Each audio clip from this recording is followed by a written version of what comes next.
আজকে মিনি কিচেনের আয়োজনে থাকছে গৃহস্থের চালের ভাত, সঙ্গে থাকছে মেঘনা নদীর ইলিশ মাছ, বেগুন ভাজা আর ছোট পুকুরের ছোট তরতাজা পুঁটি মাছ ভাজা। হ্যালো এভরিওয়ান, আসসালামু আলাইকুম। ভিডিওটা শুরু করার আগে তোমাদের কাছে একটাই রিকোয়েস্ট, প্লিজ তোমরা যদি আমার এই ভিডিওটা ফেসবুক পেজ থেকে দেখে থাকো তাহলে একটা লাইক, একটা ফলো দিয়ে যাবা। আর যদি আমার ইউটিউব চ্যানেল থেকে দেখে থাকো তাহলে প্লিজ একটা সাবস্ক্রাইব করে যাবা। তো চলো আজকে আমার মিনি কিচেনের ভিডিওটা শুরু করি। প্রথমে আমি আমার বস্তা থেকে চালটা নিয়ে নিয়েছিলাম, নিয়ে কিন্তু সরাসরি ধুয়ে দিইনি, আমি কিন্তু কুলা দিয়ে সুন্দর করে সেটাকে ঝেড়ে তারপরে নিয়েছি। আর এখানে আমি এক এক করে 3বারই কিন্তু পানি দিয়ে চালটাকে ধুয়ে দেবো। তোমরা তো মনে করো যেমন তেমন ধুলেই হয়তো বা হয়ে যায়, আসলে কিন্তু তা না। আমি কিন্তু খুব সুন্দর করে চালটাকে ধুয়ে তারপরে বসিয়ে দিলাম। আর এখানে দেখো আমি আগে পানিটা কিন্তু গরম করে রেখেছি। বাসায় বড় পাতিলে যেরকম করে আমরা রান্না করি আমি কিন্তু সেম প্রসেসিংয়ে কিন্তু রান্না করতেছি। তোমরা কিন্তু পুরো ভিডিওর সঙ্গেই থাকো, তাহলেই দেখতে পারবা। ওকে।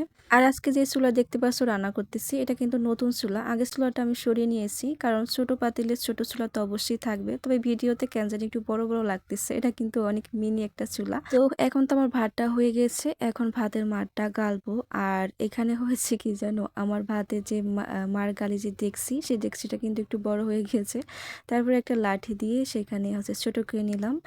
আর এরপর আমি এক এক করে আমার সেই বেগুন ভাজাগুলা, ফুটি মাছগুলো ভেজে নেব। কিন্তু আমার এই হাঁড়ি পাতিলগুলো না নষ্ট করতে একদমই মন চায় নাই, মন চাইছে একদম সাজিয়ে গুছিয়ে এখানে রেখে দিই। কিন্তু কি আর করার, রান্না তো করতেই হবে। তো এখানে রান্না করতেছিলাম, আমার এত সুন্দর কিউট কিউট হাঁড়ি পাতিলগুলো শেষে যে কত কালি হয়েছে তোমরা সেটাও দেখতে পারবা। তো এখানে আমি বেগুন ভাজিগুলো এক এক করে ভেজে নিয়েছি। তোমরা অনেকেই প্রশ্ন থাকতে পারে যে অনেকে আড়া কাছা করে আমি নেমে দিই, আসলে একদমই না। তোমরা ভিডিওর সাথেই থাকো, দেখো যে কতটা কি হচ্ছে। এই যে বেগুন ভাজা, মাছ ভাজা দেখছো না, এগুলা কিন্তু এক একটা ভিডিও 1.5 থেকে 2 মিনিটের মতো হয়েছিল, রানিং ভিডিও। তো এগুলো তো তোমাদের দেখানো সম্ভব না, বা এত লং ভিডিওতে আমি বা কি বলবো। আর তোমরাও কিন্তু দেখতে দেখতে অনেক বেশি বোরিং ফিল করবা। তো এত সব চিন্তা করে আর কি তোমাদেরকে শুধু মেন সিনগুলোই দেখানো হয়। আশা করি তোমরা এই দিকটা অবশ্যই বুঝবা।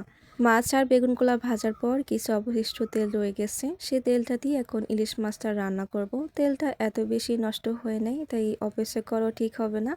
এখন যেহেতু বরকতময় মাস, সব কিছুতেই বরকতময়, আলহামদুলিল্লাহ। আমি রান্না করার পূর্বেই সব কিছু কেটে ধুয়ে একদম ক্লিন করে তারপর নিয়ে আসছি। তারপরে রোদে থাকার কারণে মাছটা একদম শুকিয়ে গিয়েছিল, তারপর পানি দিয়ে একটু ভিজিয়ে রেখেছি। পেঁয়াজ রসুনটাকে একদম ভাজা ভাজা করে তারপর পানি দিয়ে দিলাম।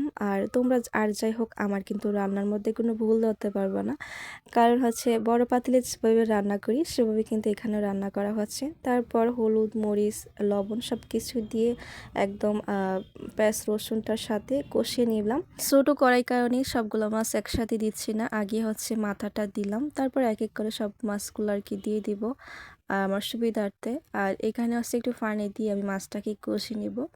আর এতক্ষণে তোমরা যারা আমার ভিডিওটি পর্যন্ত দেখছো সবাইকে অসংখ্য ধন্যবাদ এতক্ষণ আমার সঙ্গে থাকার জন্য। কষ্ট করে আর একটু থাকো শেষ পর্যন্ত, তোমাদের জন্যই তো ভিডিওগুলো মেক করা। এখন তোমরা যদি উপরে ঠেলে দিয়ে চলে যাও তাহলে কি হবে বলো? একটু শেষ পর্যন্ত থেকে সুন্দর একটা গঠনমূলক কমেন্ট করে যাও।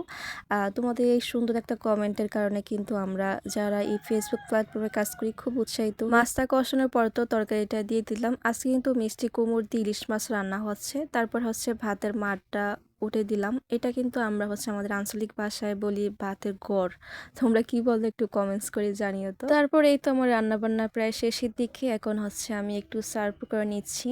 গরম গরম ধোয়াটা ভাতের সাথে মাছ ভাজা আর বেগুন ভাজা খেতে যে কি মজা। তোমরা যারা শেষ পর্যন্ত ভিডিও দেখছো সবাই চলে আসছো আমার এই কুড়ি করে, তোমাদের ইনভাইট দিলাম। আর এখন ইলিশ মাছ রান্না করছি, সেটাকে নিব না তাকে হয়। তো এখানে আমি একটা ইলিশ মাছ নিয়ে দিলাম, একটু ঝোল নিয়ে নিলাম। আর দেখো আমার প্লেটের কি কালার, তরকারি কালার আর কি, প্লেটের না। এখানে বেগুন ভাজা আর মাছ ভাজাগুলো কিরকম হয়েছে অবশ্যই জানাবা। তো এই পর্যন্ত সবাইকে টাটা।